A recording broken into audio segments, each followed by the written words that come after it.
All right, I think if we start negotiating that, marriage is doomed. What do you think? Call us, 1-877-TEL-HLN. Joining me to talk about this, we have the author herself, not Michelle Collin. We have Holly Hill. Michelle's with us as well, our psychologist. We'll get her thoughts. You can always check out her thoughts at momlogic.com as well. Joining us as well, our family law attorney, Vikki Ziegler. Ladies, can't wait to hear what you guys have to say. But first, let's go to Holly Hill. She wrote the book, Sugar Babe. And Holly, want to get your story out there and how you came to these conclusions. You were a mistress/prostitute. You charged $1,000 a week and pretty much did what the married man wanted, whether it be sex, cooking, counseling, the whole bit, right? Yes, absolutely. Okay. And, you know, as a person who specialises in catharsis, which is writing down, you know, your problems in order to solve things like depression and mind chatter, it was a great exercise because I ended up getting opinions from hundreds of men about why they cheat. And what was the consensus? There's basically three types of men that responded to my ad. There was young men that didn't have enough time to find boyfriends. There were middle-aged men whose wives were superheroes and trying to raise children and do the housework and do jobs and didn't have time for sex. And then there were older men whose wives tended to look the other way. And it was these men that I focused on. Okay, so the bottom line was, for the most part, not enough sex in the home, so that's why they're cheating. That's the consensus, absolutely. Right? Okay. Absolutely. In most cases, men who cheat simply because, you know, they're not getting enough sex at home. Okay. And I'm trying to stop cheating. You know, it's not a very good thing, and we need to get rid of it. Did you ever feel guilty being the other woman? Absolutely, and that's why I ended up, you know, stopping the whole thing. And I have quite an aversion to mistresses. This is why we need to start negotiating infidelity. We need to cease this mistress thing. You know, cheating is lying, and it's lying to wives that are at home, you know, loving their husbands. And so we need to find another recipe because our relationships are failing 50% of the time. Right, we know the divorce rate. So how is this? I'm seeing it, and we're going to hear from Vikki and Michelle in just a minute. I mean, if a wife would feel so inadequate and the self-esteem would go down the toilet if they're negotiating infidelity because the marriage bed isn't satisfying to her husband. I just don't see how that's empowering to a wife. Tell me your thesis, and then we'll move to Vikki and Michelle. It's amazing, Mike. It's a cultural myth, and in fact, you know, if you start negotiating infidelity, you're exchanging vulnerability and paranoia. In effect, doing is you're walking the dog on a leash rather than letting it escape through a hole in the back fence. And a man's sexual drives are very, very strong. And so if you harness those sexual drives, you are, in fact, empowered. You are negotiating with your man about things as important as breathing and eating and drinking. Okay. And that makes you very powerful. Well, I would, being a man, I mean, I am offended by this in the sense that I would like to think, I've been married 18 years, that my wife and I can satisfy each other, and a real man is going to stay with one woman for a lifetime. That's the goal here. You're a hero, well, Mike. I think all men should strive to be heroes. I don't think we should accommodate cheating. Let's get Vikki and Michelle in on this. Michelle, your thoughts, weigh in. Well, Mike, I think you sound like a great man, and I happen to be married to a great man, too, 18 years myself. And I have to say that this view is just a very archaic and patriarchal point of view. And I work with couples all the time who are trying to recover from infidelity, and my goal with my couples is to have wonderful, connected, amazing sex within your marriage. Within the marriage, thank you. Yes. Right. Yes. All right, Vikki, weigh in on this one. Well, I don't think this is going to stop the divorce rate negotiating infidelity. I think it's going to make sure that it can.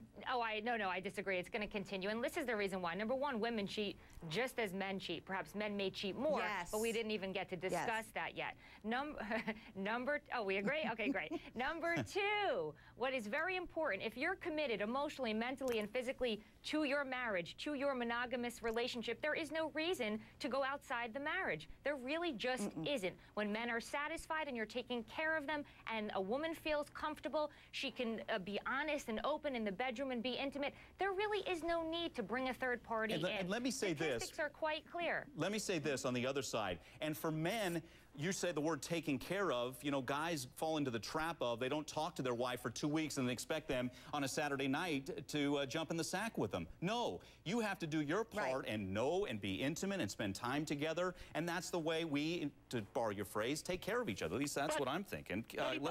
Absolutely. Let me get Carol in on the phone. Holly, 1 second. Let me get Carol in on the phone, then we'll get back to you, I promise. Carol, go ahead. Florida, go ahead. Yeah, I'm just appalled by the whole thing. I mean, I have 8 children. I've been married to my husband for 13 and a half years. And I can tell you right now, men need to get the plane, and women need to get it out of their system before they take that sacred vow. It is a sacred vow to stay together for life. I'm with you, Mike. There's enough of this talk about infidelity. You need to be preaching, you know, staying true to your marriage vows. That is what it's all about. Why have marriage then? There's no reason to go before God and your friends. Yeah, if you're negotiating infidelity, I think that relationship is doomed. Holly, go ahead, and then we're going to take a break real quick. Well, I guess I have one thing to say to everyone, and that is that, you know, bashing heads against brick walls becomes self-mutilation after a while. Our marriages are currently following the recipe that all of you are saying, and they're failing. Unfortunately, they're failing. I wish in an ideal world that, yes, everything that you say could be true, but everyone knows deep down it isn't true. Now, if you get handed a lemon, you make lemonade. So what we need to do is we need to facilitate social change that is reflects our biology instead of our idealism. Okay, I think that's Mike, the slope. Mike, I'm coming back first. Get to me first, Mike. We're going down the toilet if that's the way. That's just my opinion. Want to hear from you. Call us, 1-877-TEL-HLN. Negotiated infidelity. You think that's the way to go? Give me a break. Welcome back to Prime News on HLN. We're having a passionate discussion here. Holly Hill wrote the book Sugar Babes. Here's her contention is guys are pre-wired to cheat, so negotiate infidelity if you need to save your marriage. Want to hear your thoughts? I think that's a crock. We're taking your calls, 1-877-TEL-HLN. Levon is with us, Washington, D.C. Levon, go ahead. I'd like to make a couple of points. I totally disagree with Ms. Hill. I think it would be a threat to the sanctity of marriage and could potentially further destroy it. And heck, you might as well throw out the wedding vows. And secondly, like the other female pointed out, there are health risks involved to both spouses, especially the female spouse who could be contemplating pregnancy, and the potential of attachment by the cheating spouse or the adulterous partner. Levon, nice job. You made some great points. We got a lot of people lined up. Vikki, you and I were just talking. That's one of the points there's health risks here too, right? Yeah, I mean, absolutely. No problem. Go out of the marriage. You could possibly impregnate somebody, which means there's a lifetime obligation of rearing a child and support, which would clearly affect the marital relations. Number 2, potential sexual transmitted diseases. Those are serious health risks. Yeah. Number 2, how do we effectuate change? Teach young children about relationship skills in schools. We don't have that. We can get a generation upon generation to understand and learn how to be in healthy relationships. Let me pick up on that. Cut down the divorce rate. We're talking about men. Men need to be role models and set the bar high for their sons, so they're not looking to negotiate infidelity as they grow up. We want to teach them what is good and right, and that's a monogamous marriage for a lifetime. Scott's with us, Florida. And Scott, are you doing some negotiating? Do I have that right? I'm doing a little negotiating. What I'd like to say, I'll go back on what the first caller said as well. It's good to make sure that when you call get the marriage vows, that everybody is on the right page, on the same page there. Me and my wife have been 15 years of marriage now. I'll never be with anyone else emotionally like her, but as far as sexually, I'm allowed to go out around the boundaries, maybe once a month or so. I mean, there's all different kinds of women out there. God's made beautiful women, tall women, skinny women, but me and my wife, emotionally, there's no other woman like her. But sexually, there's all kinds of women out there, and I'm allowed to explore the boundaries. My wife's older like that, made our marriage strong. We've been together, healthy marriage, 3 kids, 15 years. She's not hurt by this. Does she cheat too? She must be a wonderful lady. Scott, does she cheat? Excellent. Does she cheat, Scott? Does she see other guys? Oh, no, she doesn't. She doesn't. And she knows that it's me. I have the more higher sexual drive than she does, and she allows me to go out and explore that. And you think this... She knows it makes me happy. It makes her happy. You think this will last? You think your marriage will last this, huh? Absolutely. Okay. I have 3 wonderful kids, and like I said, 15 years, things are great. Okay. Scott, another country heard from. Michelle, what goes on with his wife here? Now, that's what they do, and that's what they do. As much as I can disagree, this is News and Views. That's my view. But tell us your thoughts of what's going on. Obvious. Go ahead, Michelle. When I work with my couples, what I talk to them about is our sexual relationships as a married couple evolve also. So that's a part of an understanding and a deepening of the relationship, and you negotiate that with each other, and you learn and you change.